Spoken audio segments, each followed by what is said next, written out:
Good morning. Welcome to Viking Preparedness. I am Pastor Joe Fox. Pastor Joe, where you been? I'm going to talk about that. And then we're going to talk about an investment strategy, if you will. Or maybe we'll do it in reverse order. You have a choice every day. Actually, almost every moment of every day in what you're going to invest in. You have a choice of what you're going to invest in. You can invest money. You can invest time. You can invest emotional effort, content, whatever. You can pour yourself into different things.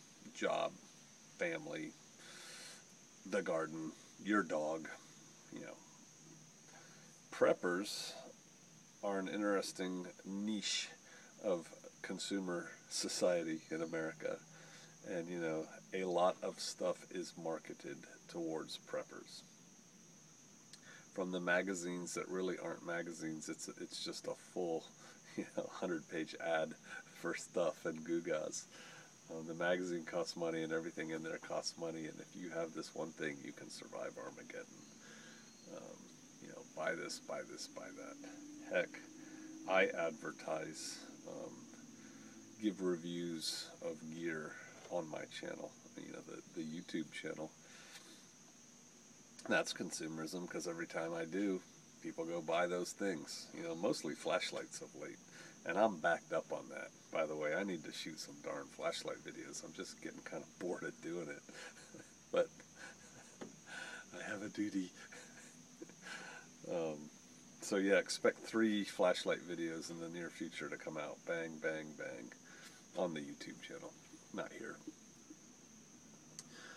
But yeah, and so the consumer market, the prepper market, tries to get preppers to invest in stuff. And, they sell an idea. Because very rarely is it just an item being sold. It's a concept or an idea or a feeling or, something like that. It's not just, here's, food. Buy some blueberry pancake mix. No, they're selling, security and a feeling of smugness that your family's prepared and da-da-da-da-da. So we all get to choose what we invest in, and preppers are kind of targeted. I think one of the most important things to invest in is family and friends. And you do have to invest in them.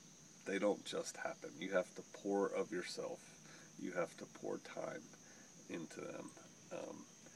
And like an investment, you're expecting a return on your investment, right? And so if you have a friend and you pour energy and effort into that friend and you get nothing back, what happens? Is that your friend anymore? Or do you develop another investment strategy? You know what I mean? You know when to cut your losses, that kind of thing. And that's not what I'm talking about. But it's just where my brain went just then. And so to that end, the last few days, starting about, 4 or 5 days ago, my son and his family popped by Shofar Mountain. And so we hung out and, talked and chatted and about all matters of import. And I got to bounce my grandchildren on my knee, so that's cool, right? I think it's cool. And so we spent time with them.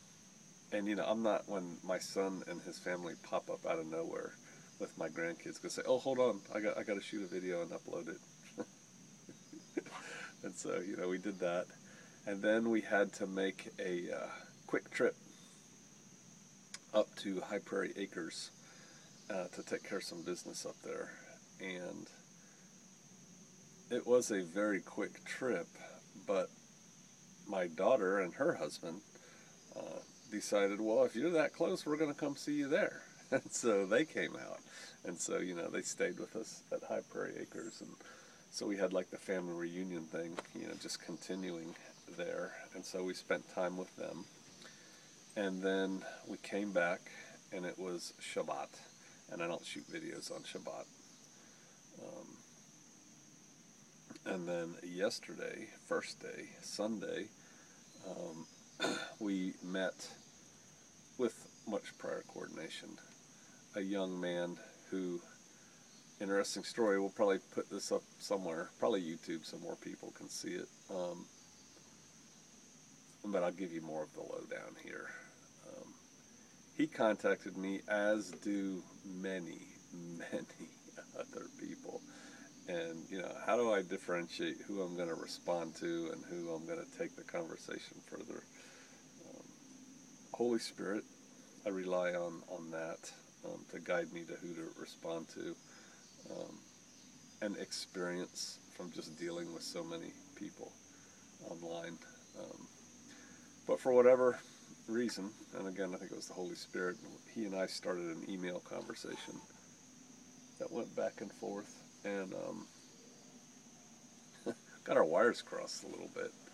And he said, I'd like to come visit y'all. And so we said, okay, how about the 9th, which was yesterday. And then when I picked him up yesterday, I said, so when did you get in? He said, a couple weeks ago. What? He, and I think you'll find this interesting, he got this unction from the Holy Spirit that he needed to move now to the Ozarks. And he had a decent job in Northern Virginia, which is just a metropolis of just blah. Matter of fact, I knew where he lived. It was down the street from where I used to live. And he's single, so that made that part easier. But he sold, excuse me, and gave away most of his possessions, filled his pickup truck with what he could carry, and moved to the Ozarks. And he is a planner and a thinker. And I said, so what's your plan? And he goes, I'm here. That was the first part of the plan. Plan A is to find a place to live and a job, and then, I'll work it from there. He was told to move now, and he wanted to wait, and he wanted to take a little bit more time to make a more orderly exit. But his words, the Holy Spirit compelled him to move now. I spent many hours talking with him yesterday, and he's really normal, lucid, squared away young man, not flighty, not panicky, not well, we gotta move because the world's gonna end. Nope, firm and committed, and just like so. Yeah, there's another person who was told, get out, come out of her, my people. And he did. See, that's the other thing. Many people get the call. Of those people who get the call, not all, matter of fact, probably most, ignore it. So just another push, encouragement, whatever to you. If you are feeling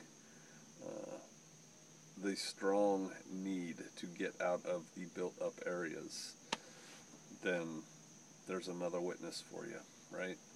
You should probably do that. And if you're not, then you're not. We talked about a lot of things yesterday. Being off-grid, homesteading, yada yada, community. And I've said it before, but it's important. One doesn't have to live in any particular place to be a good or a bad person. You can be a good person and live anywhere. It's just harder to live in some places than other places, from that perspective. And obviously everybody could move to the country. It would really ruin things a lot, but everybody's not going to. People get on me, Pastor Joe, don't tell all those people to move to the Ozarks. My last YouTube video that concerned that, and it was recently, I don't remember what it was, but I got all these comments, some of them I deleted, like, yeah, good idea, Californians, you can move to the Ozarks and then start changing all the laws to suit yourself. It's kind of like sarcastic, tongue-in-cheek comment, or don't tell everybody to move here, they'll ruin it. Newsflash, Everybody's not going to move to the Ozarks. Um, those with ears to hear will move. Those without, they're not. And, you know, lest we, let's talk about myself in the third person. Lest we imbue Pastor Joe with more value than he's worth. There aren't that many people in the scheme of things that listen to me. You know, that watch me to begin with, and two, then do what I tell them to do. So y'all don't have to worry, those of you who are, and actually it wasn't here, it was on YouTube. You know, don't tell people to move to the Ozarks.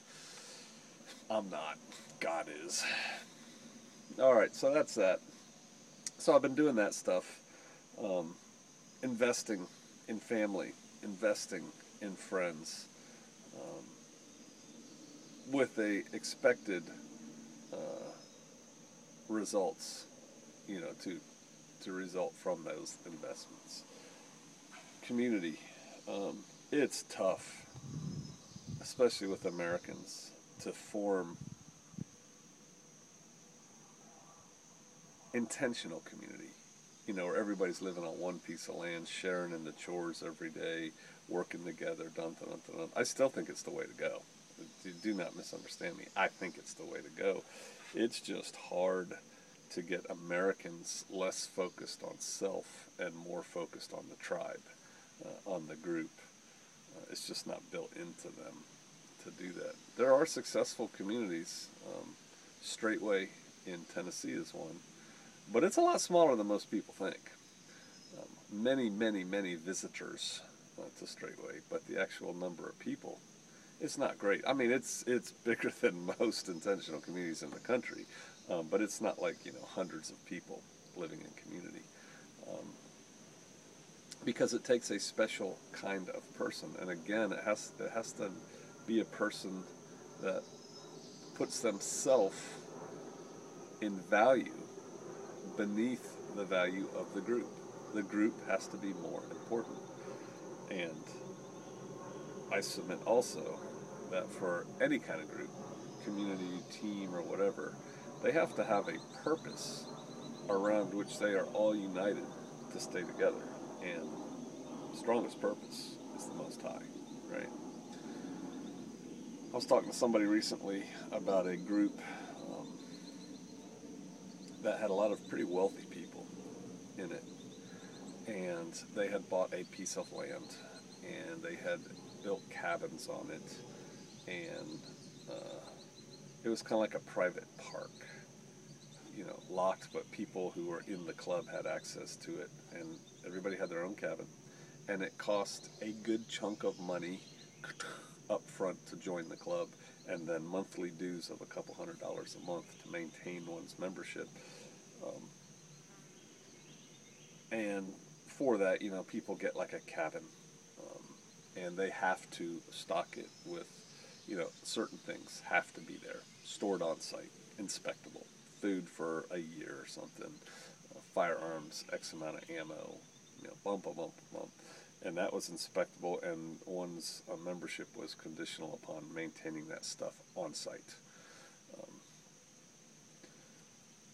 But then, evidently, when these people got together,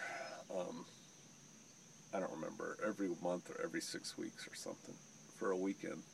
They were allowed to go anytime, but they had meetings that were supposed to be training events, that had devolved into what I call a coffee club.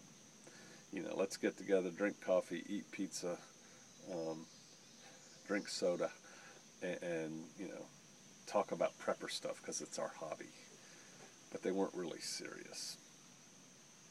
And the thing I learned about this particular group, that the one person was considering joining and then decided not to, was the religions of everybody in this group were different.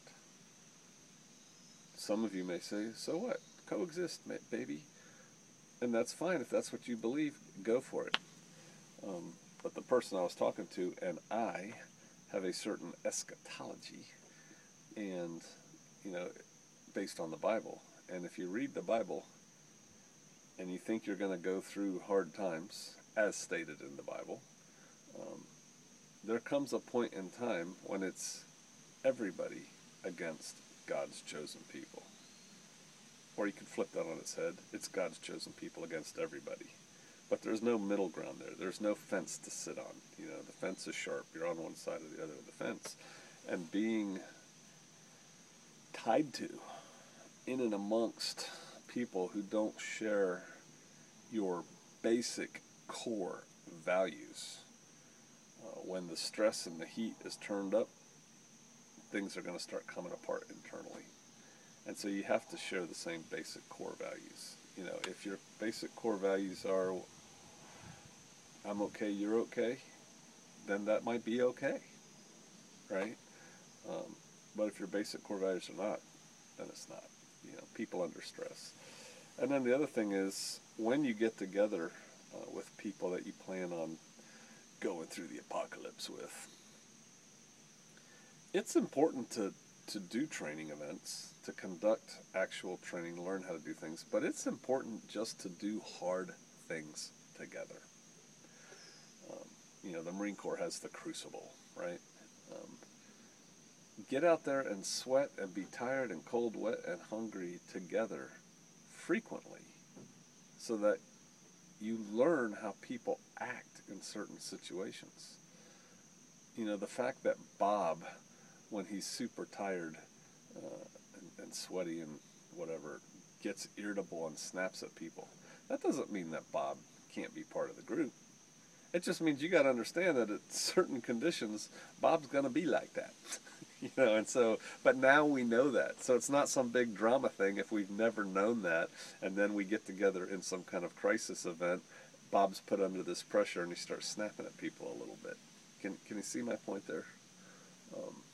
So there's that. Do hard things together. You know, mutual suffering builds esprit de corps. So there's something to think about.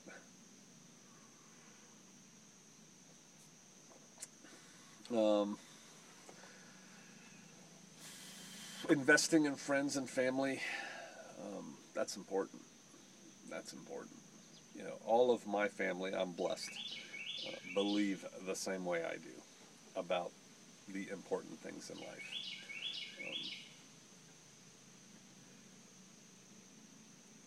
Things that are important to me, right? I have one daughter who's a liberal, she thinks, but when you push her on the hardcore issues, she's not a liberal. She likes the idea of being a liberal, which I think is funny. I'm not going to point that out to her either, because that would probably ruin it. That might make her a liberal, just to show me. But, you know, I'm blessed to have a family that is in line with me. Not everybody is. People come from dysfunctional families. I'm getting so many comments and questions and stuff about how do you get the spouse on the same track, or as I say, getting the spouse on board, whether that's, you know, your political bent, your religious bent, your prepping bent, your I want to get fit bent, you know, boom, boom, boom, boom, boom. I may do that on a video chat. We may talk about that. I've got a whole chapter on it in my book, Getting the Spouse on Board. But a lot of people have problems with that, and quite frankly, that's one of your biggest problems if your spouse is not on board with the important things, right? You better get that fixed. You need to fix that. And so, well, that's easy for you to say, Pastor Joe. I know, but this video is already too long. I'm not going to go into that now. So there's that. Invest time in the things that are important. Your computer game is not important. The news, by and large, is not that important. By and large. I mean, you know, the G20. Trump's going it alone. Oh, the world's in pain and agony. Good. You know, it's about time we become a little bit isolationist. Not totally, but it's time for us to close our wallet to the world. You know, I'm tired of paying for things that get no return on our investment. There, that's bringing that back around. Throw all this money at these people who hate us and vote against everything we believe in. A rant is coming. What do we believe in? We used to know as Americans what we believed in. Now it's very unpopular. It's politically incorrect to believe in anything. Yeah, that's part of our problem, right? People are afraid to stand up and say, this is how it is, and this is what I believe. Well, in my faith, what do they call that? Belief system or something like that. You know, even saying religion now is considered politically incorrect. God, those people. Blah. Whatever. I was reading some news today about Cincinnati is getting ready to blow up. Just like bad violence is brewing, simmering, and everybody knows it. It's a city, man. What are you doing living in a city? I hope none of y'all are. So there's that. I saw a headline today, Aussians. I know there's people from Oz here, that the Australian economy is getting ready to implode. I haven't opened that and read it, and I don't really have a frame of reference. I'm not sure that if I read it, I would understand it. What say you, men and women of Oz? How's your economy doing? What's your plan for that, if and when it goes boop? Dun, dun, dun. So that's life on my homestead. I'm going to go turn in my little pickup truck today. I've got some work that needs to be done on it, and then hopefully move some railroad ties, since I have a young man here to help me do that, you know, and then continue to help him get sorted out in the area. You know, hopefully he lands close. He's a good guy, but if not, that's cool. You know, I want to be able to assist people to the degree I can. So, invest in time. Invest time. Think about how you invest your time. Remember that thing? It kind of bugs me. You have so many minutes in a day. Dun, dun, dun, dun, dun. You know, it's whatever. I mean, that's true. Think about how you're spending your time. Think about what you're investing in. And I submit to you that the people closest to you, are really important. Invest some time in them. That's what I'm fixing to go do. I hope you all have a great and blessed day. I'll see you out there.